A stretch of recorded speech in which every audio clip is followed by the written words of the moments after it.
Ano nga ba ang pagkakaiba ng divorce sa annulment? Bago natin sagutin ang kaibahan ng divorce at annulment, ay tatalakayin muna natin sa segment na ito ang kabanalan ng kasal sa simbahang Katoliko o yung sanctity of marriage.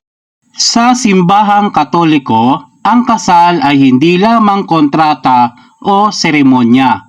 Ito ay sakramento at isang tipan na tinatag mismo ng Diyos. Mula sa pasimula, nilikha ng Diyos ang lalaki at babae para sa isa't isa. Nasusulat sa Genesis chapter 2 verse 24, kaya iiwan ng lalaki ang kanyang ama at ina at makikisama sa kanyang asawa at sila'y magiging isang laman. Genesis chapter 2 verse 24. Iiwan ng lalaki ang kanyang ama at ina para sumama sa kanyang asawa. Jen, exactly what you are doing right now, leaving your parents for John. But from now on, ang dapat na pinakamahalaga sa iyo, hindi sila kundi siya. Hindi sila Jen, kundi si John. Kaya kayo, ngayon ay kayo. Kaya may kasal ngayon. Ano man ang marating pa ninyo sa habang panahon, yan ay dahil sa pagbibigay at pagmamahal ng inyong mga magulang. Sa bagong tipan, pinagtibay rin ni Jesus ang kabanalan at pagkakaisa ng kasal. Ayon sa Mateo chapter 19 verse 6, ang pinagsama ng Diyos ay huwag paghiwalayin ng tao. At ang araw na ito para sa inyong dalawa ang magiging umpisa ng panibagong buhay kung saan kayo magsasama hanggang kamatayan.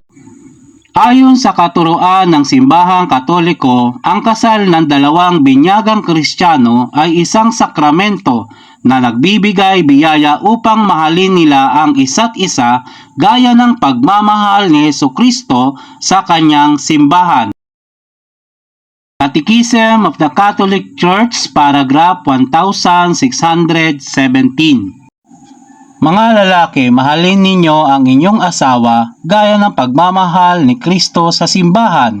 Efeso chapter 5 verse 25. Dahil dito, ang kasal ay isang banal at panghabang buhay na tipan.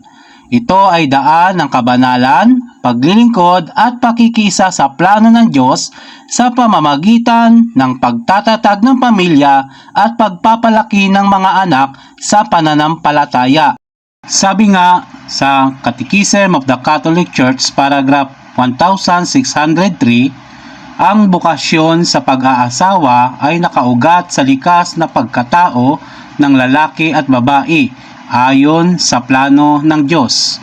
At sa Catechism of the Catholic Church, paragraph 640, ang buklod ng wastong kasal ay likas na panghabang buhay at hindi mapaghihiwalay. Sa madaling salita, banal ang kasal sapagkat ito ay itinatag ng Diyos, pinagpala ni Kristo at ginawang sakramento upang maging larawan ng kanyang pag-ibig sa simbahan. May mga katanungan ka ba tungkol sa pananampalatayang Katoliko?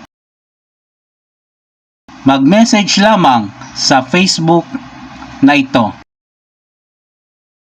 Rodeo et Ecclesia.